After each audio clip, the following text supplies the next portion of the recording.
Okay, welcome. This is Ken Magerman, Sounds and Shadows, and Colin, and we have the extreme pleasure of being here with Mortiis. And it's good to see you, good to meet you. I'm really excited for this show. I'll get out of the way. I did some research and looked up a lot of interviews you did before, and they touched on a few things that I think I can just knock out so we can skip over that. You were influenced by Tolkien in your early years. You enjoy, kind of the theatrical aspects of music, and that influenced you, Alice Cooper, things like that. And it seemed to be something that came up. So we'll just establish that that's there, and you've had a long-running career that has had quite a few phases to it and different styles of music. I think that's one of the things that I've really enjoyed about you is how much it's changed and evolved and added new elements in. So the first thing I want to ask about is, you're from Norway, and I love when I hear a band that has a big part of, to me, their environment in the sound of the music. You can kind of hear, almost you're taken to that place when you listen to it. And I wondered, how do you feel that the place that you came from influenced the sound that you have, and what's the scene like there in Norway where you're from? Well, the interesting thing about that whole thing is that when I was making the early Mortiis material, I had actually already moved to Sweden. Oh, okay. Right? Well, either is fine, but I mean, I think that's, just kind of that cold, dark, power, I think emanates through the music, and I was just curious, how does that play into the music that you've written? Honestly, most of my musical ideas kind of came from, I was a pretty introverted person back in those days. I wasn't hanging out with people a lot. A lot of people they kind of have this idea that I was probably hanging out in nature in the mountains again, getting all my things, just like you kind of said, there's nothing wrong in assuming that because, these countries that, that I've lived in Norway and Sweden, I mean, they're very sort of, there's a lot of various nature and shit like that. Right. There's a lot of, you can talk to a million bands and they'll tell you all about that. But as you touched upon in the beginning, I was really into the sort of fantasy stuff, So that's kind of where a lot of my ideas came from, not least visually, needless to say. Sure.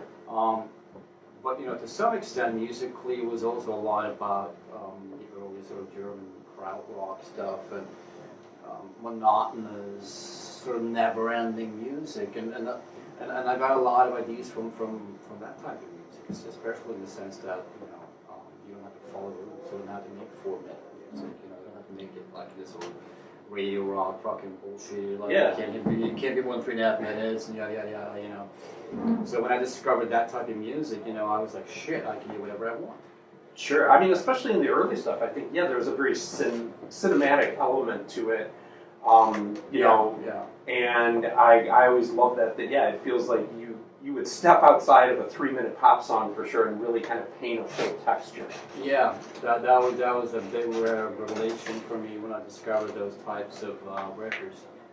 And even more mind-blowing was that they had already been out since the early 70s. They were already like 20 years old. Like, this had happened in my lifetime ago. Somebody had already done that kind of stuff, like, since Long and I had been alive at the time. That was a trip in itself. Yeah. But yeah. So I think that ties real well into, kind of talking about how much your music has evolved and gone through different phases and changed. And one of the things I really like about it is that all of the elements seem to be there as you moved along and kind of stacked on each other, and you would almost just turn up one aspect, more industrial in this, more synth in this record and album. And how would you say, going into this newest album, it felt a little bit more kind of like getting back to the roots in what you've done. Mm-hmm. How did you come to that? What was the change that kind of predicated that? And how do you think it's going to affect your music going forward? I have no idea how it's going to affect my music going forward. I think I learned a long time ago not to try to predict the future, because it's mostly all disappointment. When you try to fucking predict and, you try to fucking pave the way for something that you hope for, and it's kind of like it just falls on its ass. But I mean, yeah, I did go back to my roots in a sense, and the way that whole thing kind of came together was, I got multiple times I was invited to play the 30th anniversary of the Cold Industry Festival, which was my old label from back in the mid '90s. They were putting together. I was wrong about the sound check not coming down here, obviously. We'll get a preview that way. Yeah, so that's two.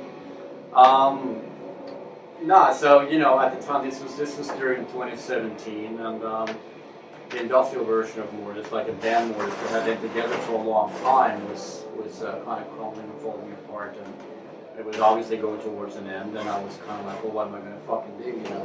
I was pretty depressed at the time. I was kind of losing my band, kind of stuff. Sure. I wasn't comfortable getting other people in the band. I just wanted to play with these guys. I wouldn't play with anybody else. So I saw that kind of dwindle before my eyes, and then this sort of offer came in. Hey, do you want to do your old '90s thing, for this festival? And the first couple of times I just rejected the offer. To me, it was like I wasn't really comfortable with it. But I think when the offer came in like the third or the fourth time, and the guy kept increasing the money offers. That always helps. Yeah, but it wasn't really all about the money. Sure. It was about like, do I want to do this? Yeah. I mean, the money always helps, but I would be a pretty cynical person if that was all that it was. That's not all that it was. It was like, is it in my heart? Do I want to do this? Was there still more of that story to tell? Yeah, well, that's it, But eventually, I sat there for a couple of months, and I was like, am I quitting music now? What am I doing? And I've been kind of toying with the idea of bringing the mask back, because I hadn't done the mask for so long, and I was starting to miss it a little bit. So that was it was interesting, and it was frustrating in the sense that, well, what am I going to do with it? I'm not sure if I am. So the offer came in again, and that, I suppose, that was kind of like a blessing. Not really a blessing in disguise. It was just a blessing, I suppose. And I eventually went, fuck myself, fuck it. If I refuse this, the festival's going to go ahead. I'm not going to be a part of it. And I might regret that the rest of my life. I kind of felt there's a door ajar here, and I'm getting more and more curious about what it would be like to go back and kind of fuck around with the stuff I did early on in my career. Sure. So that's how that got started, and I sat down, and what I was going to do was I was just going to kind of lay down the sort of backing tracks for one of my early records, and just sort of perform that in a slightly different version. But as soon as I did that, I started getting all these new ideas, melodies and rhythms and effects and arrangements and everything. So little by little, it turned into basically what I like to refer to as a continuation of that 1994 album that I was going to originally perform. Yeah. And that, in time, became Spirit of Rebellion, which is what I'm touring right now. Right. Yeah. Wonderful. I think another thing on this that I was really hearing is, you were doing more instrumental, for this, and you had for such a long time, I think, a big part of what people associated with you was the vocals and the lyrics and the things you were putting forward there. Yeah. So how do you feel like that was a big challenge to come back and still get that same emotional impact when just doing it through the instruments? And that has to be really hard, especially after you've leaned on that for a long time. And coming through and find a way to reach people like this. It was weird. I think that's the word. Weird, unusual. That was how it felt when I went on that stage at that festival later that year. That was the first time I'd gone on stage and kind of not been this sort of lead singer type performer. And so I went on there, and that I hadn't done that in 18 years. Yeah. So that was fucking that was weird as fuck. But it took a few shows, because what happened as soon as people started hearing I was doing this festival, I was getting other offers, and I'm thinking, shit, man. I mean, maybe I got something here. Sure. This feels kind of cool, and so the festivals, most of the festivals in the beginning, but then offers for regular gigs came in, and then all of a sudden there's an Australian tour going on, and there's a South American tour going on. So damn, there's an American tour going on. So that the ball just kind of kept rolling, and eventually I just got used to it. Yeah. So I mean, I don't know.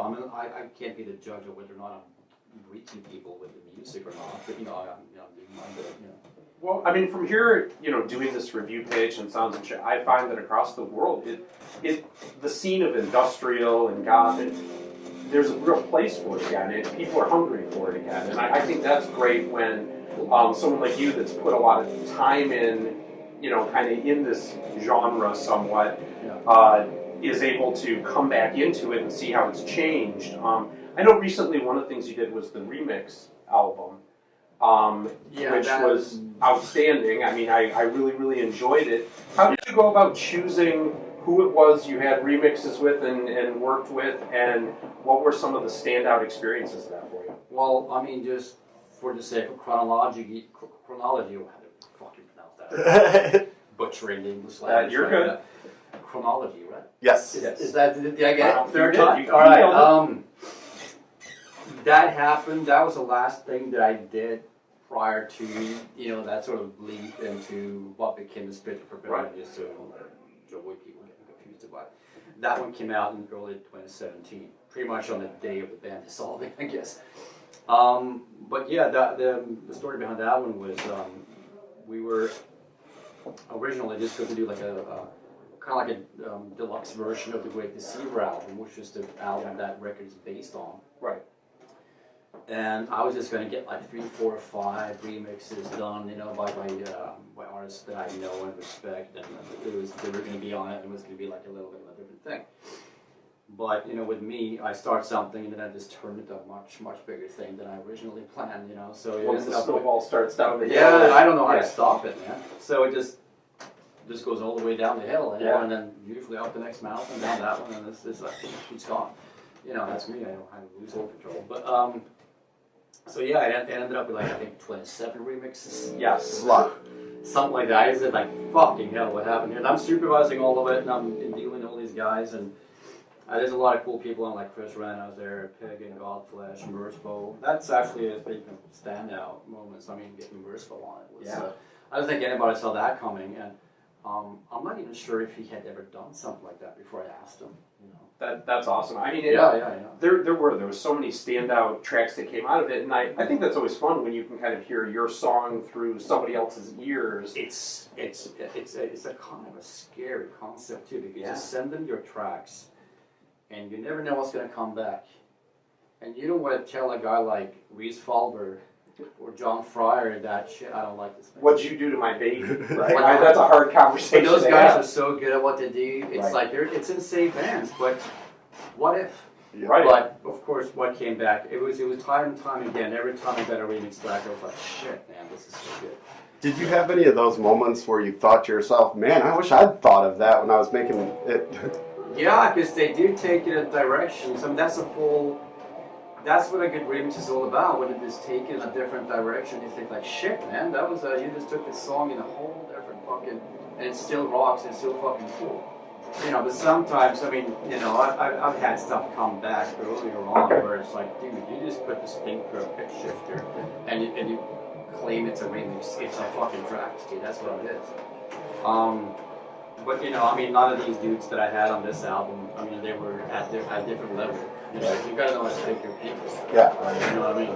So When sometimes you gotta be a bit brutal and go like, I'm sorry, this just doesn't work. I think it might have happened with one remix on the album where it was mainly good, but there were a couple things that were just weird. And I was talking to them about it, and I don't know, they got a bit grumpy or something. It wasn't really an important thing. It was just, but that was the only one.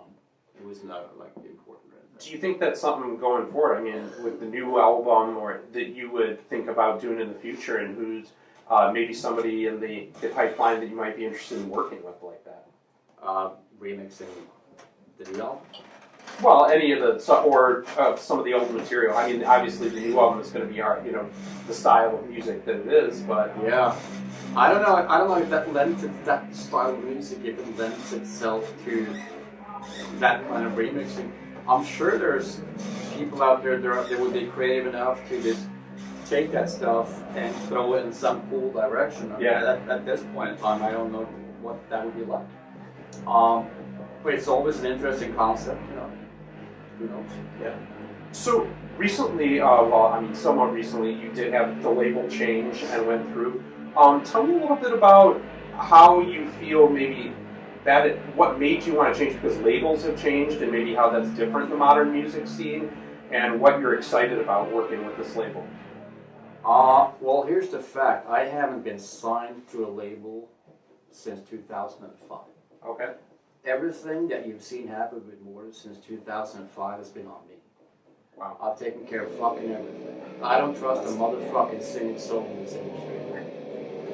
I think a lot of people It's feel legit, like that, and that's yeah. why I feel like a lot of, the labels are changing a bit, but you see a lot more bands wanting to go with smaller or independent labels because of that.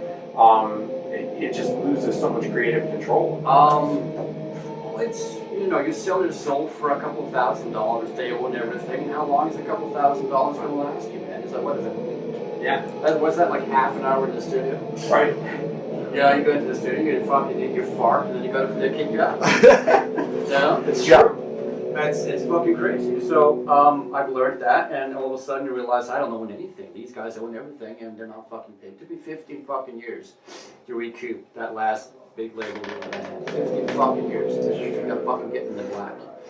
That's fucking insane. It right? is. It's crazy. So I fuck that shit. No, the extent that it goes to, as far as I'm concerned, and with me, is I'll do licensing deals, reissues and remaster, reissue, repackaging, and all that stuff. And I got some pretty good deals there, like 1-page contracts, 2-page contracts, and they're easy, and it's like a handshake, and we're fucking, we've had that kind of deal going for a few years, and those dudes have been really good to me so far. So we have a pretty nice thing going there. So I got those little deals going with like a handful of different small underground labels. Sure. And then everything goes through my web store. I got a couple web stores and they're doing pretty good. And I'm out there fucking doing live shows. So, and the funny thing is, like, obviously I sell less copies these days than I did in the past. But I've never made more money. I think that's one of the things that's really exciting now. It's exciting and it fucking pisses the shit out of me because it is, back in the day when I was selling like the proper fucking amounts of records, the fucking money I got screwed out of is just fucking mind blowing. It's like I should have owned my house. You know what I mean? Yeah. And a couple of cars. So this is Colin's favorite question. Do you want to ask this one or? Well, yeah, no, I'd love to, especially. So with the new album that just came out, this was you in the studio again doing most everything, right? So right now, if your studio's on fire, practice space, writing space, whatever. My studio's on fire? What's the one piece of gear that you got time to grab? What are you grabbing? The Mac. I mean, that's the heart of everything. That sounds a little. It makes it sound like there's no heart in it. But honestly, that is where all recordings are made. That's where you edit it. That's where you actually get really creative with it. And a lot of times that's where you store your shit. I mean, obviously we have backups. We got the cloud and all that stuff going on, So even if I wouldn't be able to grab them, it would be a fucking nightmare if that thing, Because of course, I got backups of everything, but that's in the same house that's on fire, right? Sure. Yeah. So that also burns. Yep. So I don't have a second house with all my backup stuff in it, like a backup house. I would have had that if I got fucking paid in the 90s. True. Or 2000s, actually, to be correct. Continuation of that question. I mean, you've been writing and producing and doing everything for quite a bit of a change in the music industry, but also as far as the power and ability that we have as artists to create. Yeah. How are you seeing that affect the way you're writing? And it doesn't affect the way I'm writing, but it does affect the way I release stuff. Mm-hmm. You can have stuff. Well, actually, the real answer that is it affects the way that I can sell stuff. There's a lot more challenge for me to sell direct to people. You got your Bandcamp, you got your Shopify, or whatever, and your Etsy. So whatever you choose to use as your web store platform. I used to also put it on Discogs and eBay, but it just became like this web of confusion in the end. So now I focus on, I got a Shopify thing, where my web stores are located, and Bandcamp. and that does it for me, you know. And that's you get it up instantly. Yeah. Sure. You know, digitally, you know, Bandcamp's great for that. And I kind of, because Mortiis is fairly well known, I got a digital distribution deal with Plastic Cat, which basically means it's out of all these platforms. It's getting pretty loud now, but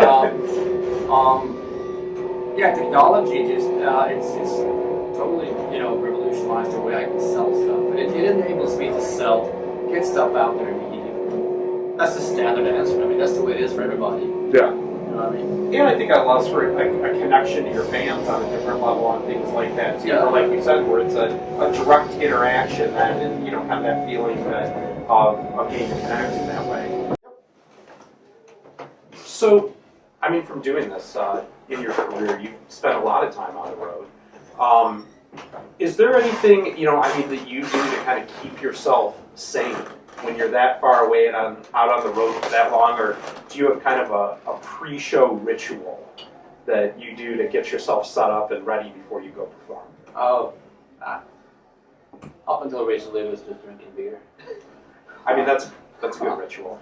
I mean, I'm a shit tourist. I mean, even if there's time, I don't really go out in the town to discover stuff. I don't know, I find most things in life fucking bullshit out of me, to be honest with you. That makes me sound like a bit of a dick, I guess. But, Well, I think that's kind of, you know, yeah, where I was going with it is, I mean, even if that's true, what is it that you do enjoy doing when you get a moment to yourself? Because you spend so much time going place to place, city to city, you know, getting set up. When you finally get a moment where you're not having to do an interview and you're not, you know, busy with this, what is it you do for yourself when you're out on the road? That's it. I usually sit down and I'll have a couple of drinks, you know. Just kind of like relax and not think about anything and just clear your mind, you know, and I mean, that's about it, you know. And I guess that's why I'm such a shit tourist too. Like, you know, some people like just go out there and just think about something other than the show. They go out into town and look at stuff, whatever they do.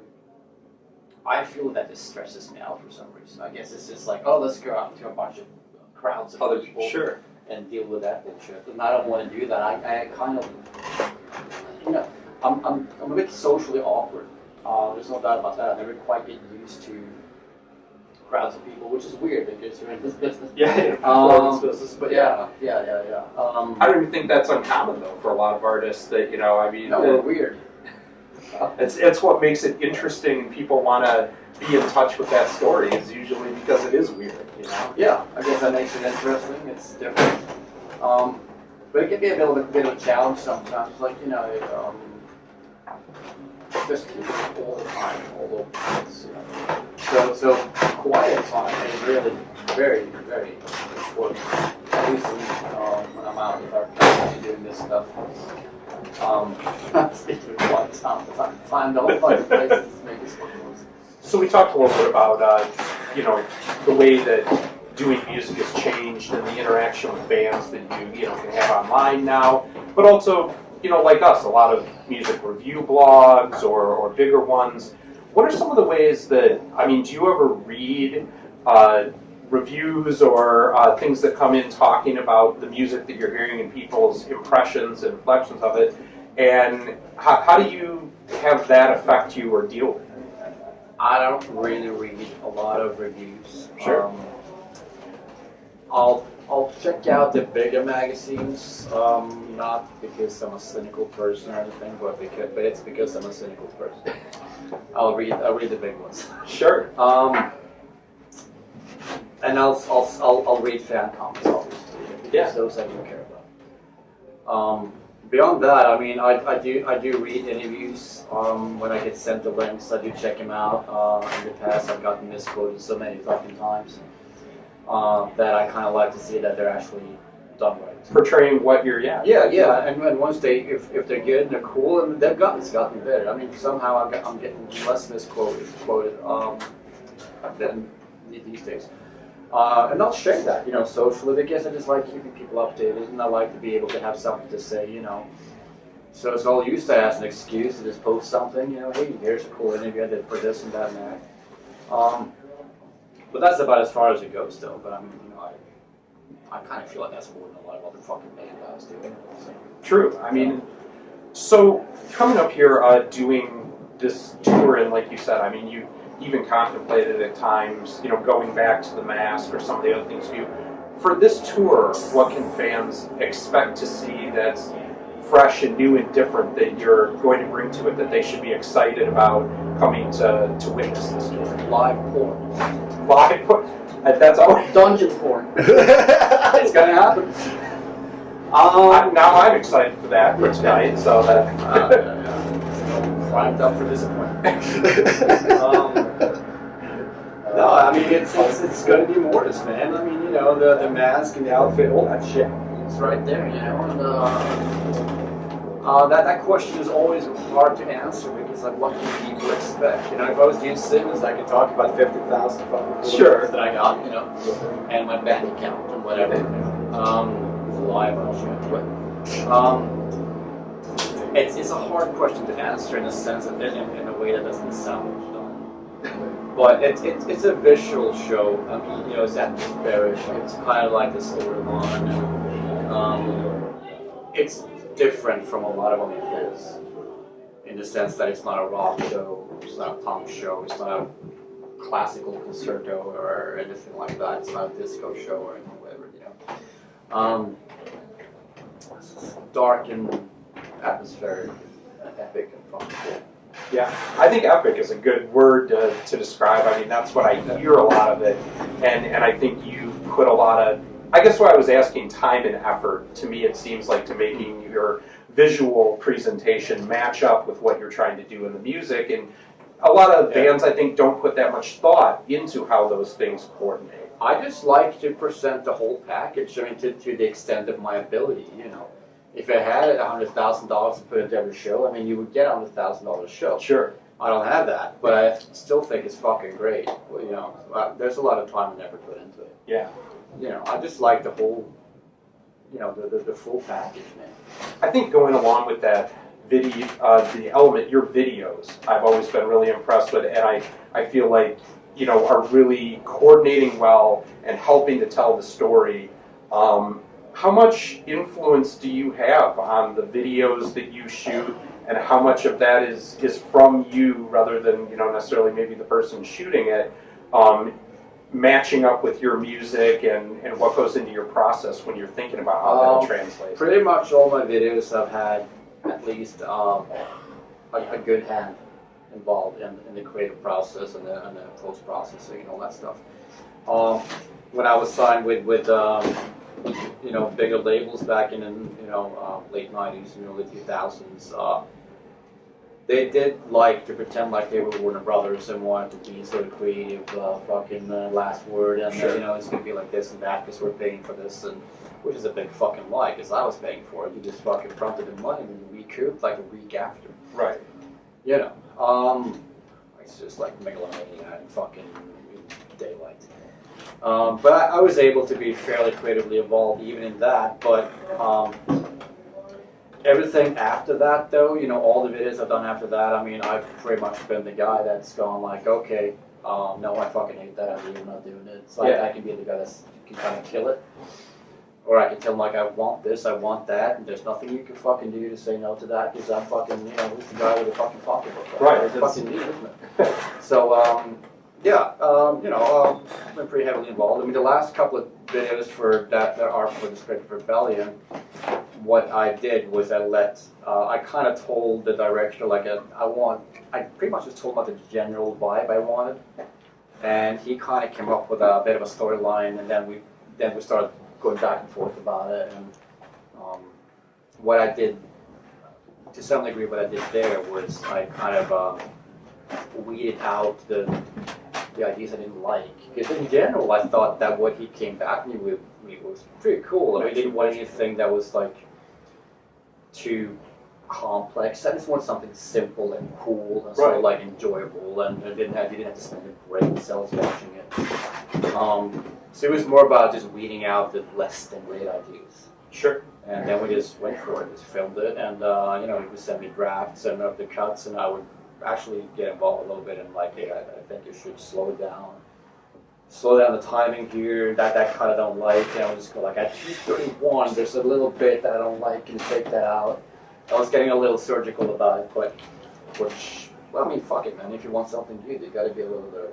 Sure. Yeah. And I mean, in today's age, I mean, that is the visual component is a part of it for everybody now. Yeah. And I mean, you have to have something, like you said, captures attention. And sometimes you can shoot yourself in the foot getting too big on something like that when, you know, I think that's one of the reasons it matches up really well is that what you're doing is focused on a central idea. So, Yeah, try to just sort of stay on track. yeah. At the end here, why don't you tell us a little bit, what are the next shows that you have and things you have coming up on the tour so that people can be aware and get out there and get in front of you and see this, and anything else that you have coming up on the horizon? Oh, I mean, you know, the next few shows, I don't have them all memorized in my head, but I'm doing a few Texas dates, just Tampa and Florida, so Atlanta tomorrow. Beyond that, I guess we're doing Denver, Kansas, Mesa, LA, San Francisco, San Diego, San Luis Obispo, which was tagged on at the end. That's actually I'm doing with another sort of Dungeon synth band. So that's kind of like almost like a sort of fan arranged kind of show. I'm kind of curious about that one. It's going to be kind of fun to do that. It was kind of put together slightly outside of the whole agent management promoter kind of typical, you know, string of fucking people. So that was kind of I thought that was kind of fun. Sometimes a fan arranged like that, where you know somebody who's passionate, it'll end up being one of the best shows because that's somebody who's going to get on the streets and really. Yeah, exactly. He's going to be the one guy that's going to be shouting louder than anybody else. Yeah. You know, and I appreciate that a lot. So there should be more shows like that. But sometimes, you know, not all the times, but I mean, you know, I've done a few of those types of shows, and sometimes they just don't really know how to put on a show. This guy, you know, because they're just very excited, but they forget about 50 fucking things you got to remember, like, you know, electricity or something. But no, these dudes seem fucking solid, you know, so I feel good about it. So I think those were the dates. As far as what happens, you know, further down the road, not quite sure. I mean, I got a few. That's a bit of a forky road, you know. Sure. I've got some options. I got to make some decisions in terms of music, what kind of music I'm going to be working on. I mean, all I can say is just sort of keep an eye on it. And, we'll see what happens. We will, and we'll be keeping an eye on it, looking for what's coming up next. I'm extremely excited for this show. I can't wait to see you, and thank you for taking some time with us. Thank you very much.